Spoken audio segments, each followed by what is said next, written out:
দুনিয়াতে যত হারাম ভক্ষণ করার যত আইটেম আছে এর মধ্যে সবচেয়ে ভয়াবহ, সবচেয়ে জঘন্য, সবচেয়ে বেশি গুনাহের যে হারাম কাজটি সেটা হলো কোনটা? এই সুদের কারবার। সেটা কোনটা? এই সুদের কারবার। কোরআনে কারিমে আল্লাহ রাব্বুল আলামিন এই সুদ সম্পর্কে যত আলোচনা করেছেন, গোটা কোরআনে শুকর সম্পর্কে আল্লাহ আলোচনা করেছেন, শুকরের গোশত খাওয়া হারাম এবং অন্যান্য অনেক হারাম খাদ্যের তালিকা আল্লাহ তাআলা কোরআনে উল্লেখ করেছেন। কিন্তু এই কোরআনে সুদের সম্পর্কে যত বেশি সাবধান সতর্ক আল্লাহ করেছেন, অন্য কোন অপরাধ সম্পর্কে এত সতর্ক আল্লাহ তাআলা করেন নাই। আপনি শুকরের কষ্ট দেখবেন যে আল্লাহ তাআলা এক বাক্যে বলে দিয়েছেন। আপনি দেখবেন হারামের তালিকা বলতে গিয়ে আল্লাহ বলেছেন, হুররিমাত আলাইকুমুল মাইতাতু ওয়াদ-দামু ওয়া লাহমুল খিনজিরি ওয়া মা উহিল্লা লিগাইরিল্লাহ ওয়াল মুনখানিকাতু ওয়াল মাওকুযাতু ওয়াল মুতারাদ্দিয়াতু ইলা আখিরিল আয়া। অর্থাৎ তোমাদের জন্য মৃত পশু খাওয়া হারাম করা হয়েছে, রক্ত এটা খাওয়া তোমাদের জন্য, প্রবাহমান রক্ত এটা খাওয়া হারাম করা হয়েছে। এই জাতীয় শুকরের গোশত তোমাদের জন্য হারাম করা হয়েছে। শুধুমাত্র এক বাক্যে আল্লাহ তাআলা বলে চলে গেছেন, বিস্তারিত কোনো ব্যাখ্যায় যান নাই। কিন্তু সুদের ব্যাপারে আপনি দেখবেন কোরআনে কারিমে আল্লাহ রাব্বুল আলামিন বিভিন্ন জায়গায় খুলে খুলে বিস্তারিত এর শাস্তি কি, এর ভয়াবহতা কি, এ বিষয়ে আল্লাহ তাআলা আলোচনা করেছেন। লা তাকুলুর রিবা আদআফা মুদাআফা, তোমরা চক্রবৃদ্ধি হারে মানুষের কাছ থেকে মুনাফা খেয়ে সুদের কারবার করবা না। আল্লাহ বলেছেন আহাল্লাল্লাহুল বাইআ ওয়া হারামার রিবা, আল্লাহ তাআলা ব্যবসাকে হালাল করেছেন, রিবা সুদকে হারাম করেছেন। আল্লাহ তাআলা কোরআনে কারিমে বলেছেন যারা সুদের কারবার করবে এদেরকে কিয়ামতের ময়দানে এমন ভাবে উঠানো হবে, অর্থাৎ কিয়ামতের ময়দানে তারা যখন দাঁড়াবে, শয়তান আক্রান্ত করলে, দুষ্ট জিন আক্রমণ করলে কোন মানুষ যেরকম পাগলের মতো বা অসুস্থ মস্তিষ্কের মানুষের মতো তার যেরকম টালমটাল অবস্থা থাকে, ঠিক এইরকম অবস্থা থাকবে সুদখোরদের কিয়ামতের ময়দানে, যে তাদের এই অবস্থা দেখে কিয়ামতের ময়দানে সমস্ত মানুষ চিনতে পারবে এরা দুনিয়াতে সুদখোর ছিল। এই জন্য তাদের এই দুরবস্থা, জাহান্নামের শাস্তি পরে এটা কিয়ামত থেকে শুরু হয়ে যাবে। আল্লাহ তাআলা কোরআনে কারিমে আরো বলেছেন যারা সুদের কারবার করবে ফাযানু বিহারবিন মিনাল্লাহি ওয়া রাসূলিহি, তারা যেন আল্লাহ এবং তার রাসূলের বিরুদ্ধে যুদ্ধের ঘোষণা এটা যেন তারা জেনে রাখে, এটার জন্য তারা যেন প্রস্তুতি নেয় যে আল্লাহ এবং তার রাসূলের বিরুদ্ধে যুদ্ধের ঘোষণায় সুদের কারবার করা। আপনি অবাক হবেন যে কোরআনে কারিমে অন্য কোন হারামকে এত খুলে খুলে এত বিস্তারিত ভাবে কোরআনের বিভিন্ন জায়গায় বিভিন্ন আয়াতে আল্লাহ তাআলা ব্যাখ্যা করেন নাই। স্বয়ং নবী করিম সাল্লাল্লাহু আলাইহি ওয়াসাল্লামকে আল্লাহ তাআলা যখন মেরাজে নিয়েছেন, সেই মেরাজে গিয়ে তিনি আল্লাহ তাআলার জান্নাতের বিভিন্ন দৃশ্য দেখেছেন, জাহান্নামের বিভিন্ন দৃশ্য তাকে দেখানো হয়েছে। জাহান্নামে কয়েকটা অপরাধের শাস্তি কেমন হবে তার মুখ শাস্তির একটা উপমা দৃষ্টান্ত তাকে দেখানো হয়েছে। এর মধ্যে সুদের কারবারিও আছে। সুদের কারবার যে করবে তার পরিণতি কি হবে, তার শাস্তি কি হবে, কিভাবে তাকে রক্তের সমুদ্রে তাকে হাবুডুবু খেতে হবে, প্রস্তরের আঘাতে জর্জরিত হতে থাকবে, কি শাস্তি হবে সেটা আল্লাহ তাআলা দেখিয়েছেন। মোহতারাম হাজরিন, আপনি যদি বাজার থেকে 1 কেজি শুকরের গোশত হালাল টাকা দিয়ে কিনে আনেন, আপনি টাকাটাকে উপার্জন করছেন হালাল, আপনি পরিশ্রম করে টাকা কামাই করছেন, একেবারে টনটনা হালাল টাকা। এই হালাল টাকা দিয়ে আপনি বাজার থেকে 1 কেজি শুকরের গোশত কিনে আনছেন, 1 কেজি কুকুরের গোশত কিনে আনছেন, যদি বিক্রি হয় কোথাও, তো এটা আনার পরে আপনি রান্না করে খাইছেন, গুনাহ হবে কি হবে না? যেহেতু হারাম জিনিস খাইছেন, তো এতে গুনাহ যতটুকু হবে, আপনি সুদের কারবার করে যে টাকা কামাই করছেন ওই টাকা দিয়ে যদি আপনি গরু আর খাসি আর মুরগির গোশত হালাল জিনিসও কিনে আনেন, গুনাহ তার চাইতে বেশি হবে। আমার কথা বুঝেন নাই?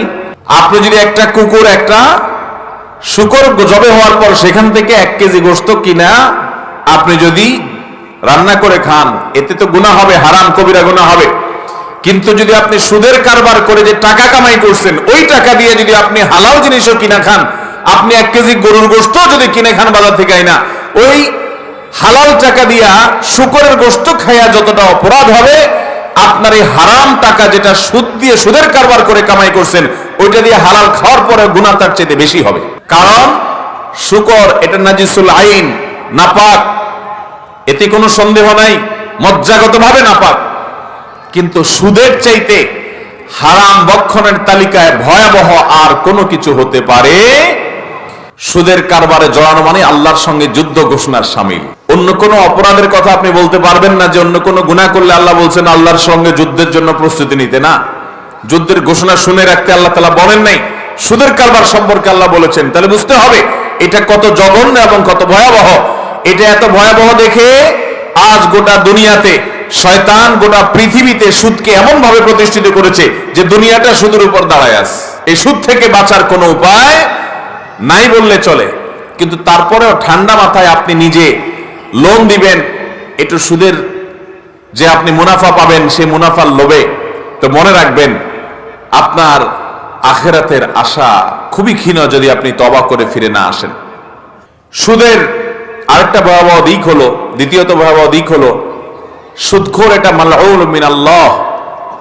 স্বয়ং নবী সাল্লাল্লাহু আলাইহি সাল্লাম অভিশাপ করেছেন, লানাল্লাহু আকিলার রিবা ওয়া মুকিলাহু ওয়া কাতিবাহু ওয়া শাহিদাইহি।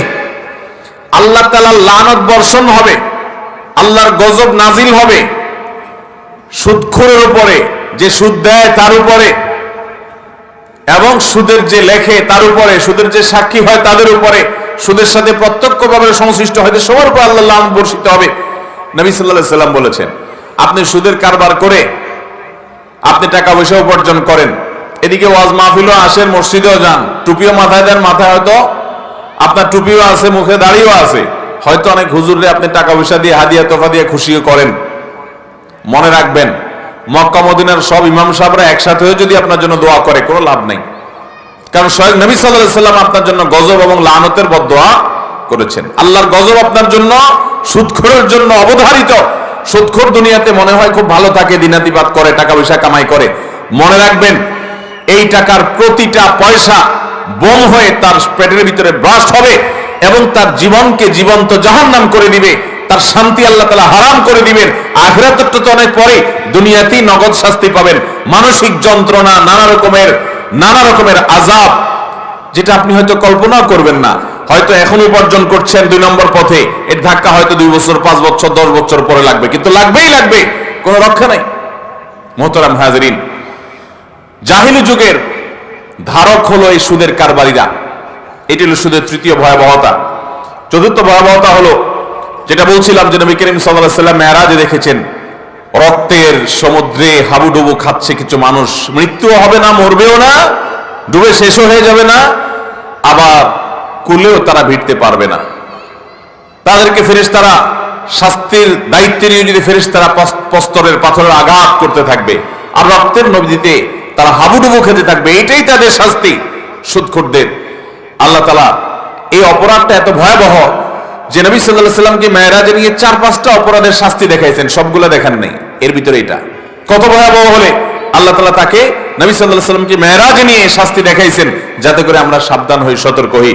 আর শয়তান এটাকে আমাদের কাছে সবচেয়ে বেশি আকর্ষণীয় করে দেখায়। এটা মেরাজ নয়, নবী করিম সাল্লাল্লাহু আলাইহি সাল্লামকে দেখানো হয়েছে স্বপ্নে বা কোনোভাবে আল্লাহ তাআলা তাকে দেখিয়েছেন। রুইয়া রাসূলুল্লাহ সাল্লাল্লাহু আলাইহি সাল্লাম হাদিসে আসছে, তাকে দেখানো হয়েছে। 6 নম্বর এই সুদের কারবারের ভয়াবহতা হলো যে লা ইয়াকুমু ইল্লা কামা ইয়াকুমুল্লাযী ইয়াতাখাব্বাতুহু আশ-শাইতানু মিনাল মাস। সুদের কারবারি কিয়ামতের ময়দানে জিনে ধরা রোগীর মতো, দুষ্ট শয়তানে আক্রান্ত করা মানুষের মতো উদ্ভ্রান্ত হয়ে মাতালের মতো সে এদিক সেদিক দিক বিদিক ছুটবে, তাকে দেখে মানুষ শুনবে, বুঝবে যে সুদের কারবারি। 7 নম্বর সুদের ভয়াবহতা হলো আল্লাহ কোরআনে ঘোষণা করেছেন ইয়ামহাকুল্লাহুর রিবা ওয়া ইউরবিস সাদাকাত। যারা সুদের কারবারের সাথে জড়াবে আল্লাহ তাআলা তাদের এই উপার্জনকে ধ্বংস করবেন। আল্লাহ যেটাকে ধ্বংস করবেন নিশ্চিত ঘোষণা দিয়েছেন। পৃথিবীর কোন শক্তি আপনার সেখানে কল্যাণ, ওই টাকার ভিতরে, ওই উপার্জনের ভিতরে আপনার সুখ এবং কল্যাণ এনে দিতে পারে। ওয়া ইউরবিস সাদাকাত, আর যারা সাদাকা করে সেটাকে আল্লাহ তাআলা বৃদ্ধি করেন। সুদ সম্পর্কে এত জায়গায়, এত বার, এত খুলে খুলে আল্লাহ তাআলা বলেছেন, অন্য কোন হারাম সম্পর্কে আপনি পাবেন না।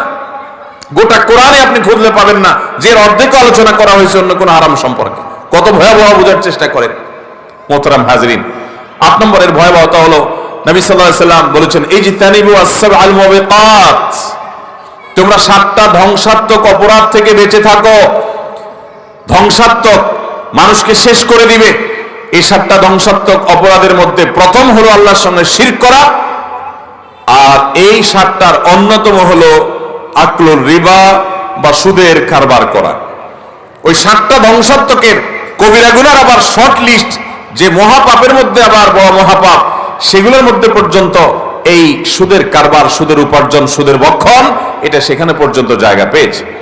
9 নম্বর সুদের ভয়াবহতা হলো, নবী সাল্লাল্লাহু আলাইহি সাল্লাম বলেছেন, লিররিবা 70 হুবা, সুদের 70টা খারাপ দিক আছে, ভয়াবহ দিক আছে। ও আইসারুহা আইয়ানকিহার রাজুলু উম্মাহ, এর মধ্যে সবচেয়ে 70টা ভয়াবহ দিক আছে সুদের, এর মধ্যে সবচেয়ে সাধারণটা, 70টার মধ্যে সাধারণটা হলো কোন ব্যক্তি নিজের মায়ের সাথে জেনা করলে সেটা যেরকম অশ্লীল, সেটা যেরকম নোংরামো, সেটা যেরকম ভয়াবহ জঘন্য অপরাধ, সুদের কারবারে জড়ানোটা সেই মাপের অপরাধ। এটা হলো 70টার ভিতরে সবচেয়ে নরমালটা। তাহলে বাকি অপরাধ যেগুলা ভয়াবহতা, বাকি যেগুলো আছে সেগুলা কত জঘন্য, সেটা একমাত্র আল্লাহ তাআলা ভালো জানেন। মোহতারাম হাজিরিন, সুদের 10 নম্বর শাস্তি হলো, নবী সাল্লাল্লাহু আলাইহি সাল্লাম বলেছেন, কোন সমাজ যখন সুদ ব্যাপক হয়ে যায়, ব্যাপকতর হয়ে যায়, তখন গণ আযাব নেমে আসে। কি নেমে আসে? গণ আযাব। যখন এটা ব্যাপকভাবে প্রতিষ্ঠিত হয়ে যায়, আল্লাহর গজব, আল্লাহর আযাব গণহারে আসে। ইমানদার, গায়রে ইমানদার, সুদখোর যারা না, সবার উপরে গণ আযাব আসে যখন এটা সমাজে ব্যাপক আকার ধারণ করে। পৃথিবীর সবচেয়ে বড় গণ আযাব হবে কিয়ামতের মাধ্যমে, মহাপ্রলয়ের মাধ্যমে। সেদিন সবকিছু তুলার মতো উঠতে থাকবে। এই যে তুরস্কে, সিরিয়াতে, লেবাননে ভূমিকম্প হয়ে গেল, একটা বিশাল অংশ জুড়ে যে ভয়াবহ মেসাকার হয়েছে, শতাব্দীর সবচেয়ে বড় ভূমিকম্প হয়েছে, প্রায় 50,000-এর মতো মানুষ এখনো পর্যন্ত মৃতের সংবাদ পাওয়া গেছে। আরো কত মানুষ আছে আল্লাহ ভালো জানেন। এটাতেই আমরা গোটা পৃথিবীর মানুষ তটস্থ হয়ে যাচ্ছি। মোহতারাম হাজিরিন, কিয়ামতের আগে মহাপ্রলয় যে হবে, সেই মহাপ্রলয়ের সময় যে ধ্বংসযজ্ঞ হবে,